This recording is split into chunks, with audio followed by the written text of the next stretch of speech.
ఈరోజు దేవుని వాగ్దానం మొదటి రాజుల గ్రంథం 8వ అధ్యాయం 23వ వచనం. దేవా, పైనున్న ఆకాశం అందైనను క్రిందున్న భూమి అందైనను నీ వంటి దేవుడు ఒకడును లేడు. నా ప్రియ సహోదరులారా, దేవుడు ఈరోజు మనతో వాగ్దానం చేస్తూ ఉన్నాడు. ఆయన వంటి వారు ఈ లోకంలో ఎవరు లేరు అని దేవుడు సెలవిస్తూ ఉన్నాడు.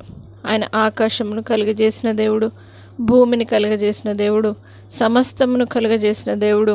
ఆయన నిన్ను నన్ను మనల్ని కలుగజేసిన దేవుడు, ఆయన సృష్టికర్త.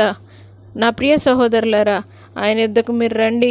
తప్పక దేవుడు మీ జీవితంలో అద్భుతం జరిగిస్తాడు. ఆయన ప్రేమామయుడు. ఆయన వంటి వారి లోకంలో ఎవరు లేరు కాబట్టి ఆయన యందు మాత్రమే నమ్మిక ఉంచండి. మీకున్న ప్రతి సమస్యతో ఇదే దినం మాట్లాడండి.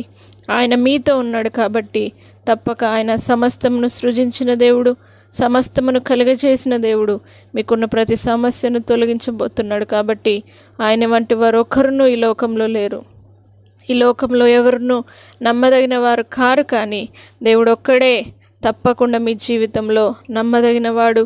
ఆయనే దేవుడు. కాబట్టి ఆయన యొద్దకు రండి. రక్షణ లేని వారు ఇదే దినం రక్షణ పొందండి. యేసే నిజమైన దేవుడని మీ నోటితో విశ్వసించి, మీ హృదయంలో విశ్వసించి, మీ నోటితో పలికినట్లయితే తప్పకుండా దేవుడు మీ జీవితంలో అద్భుతాలు జరిగిస్తారు. కాబట్టి దేవుని యందు నమ్మకం ఉంచండి.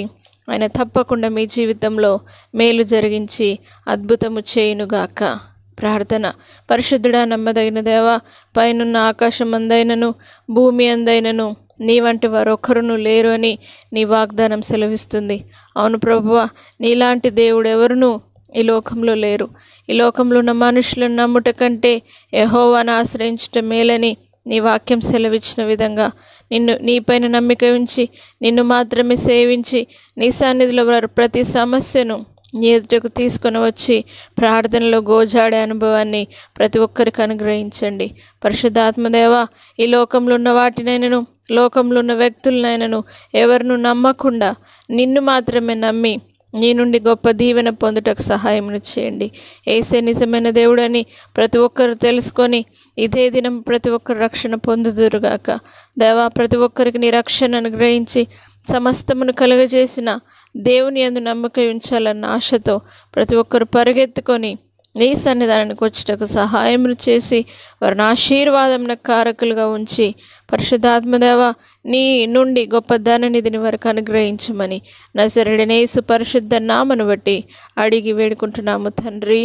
ఆమేన్.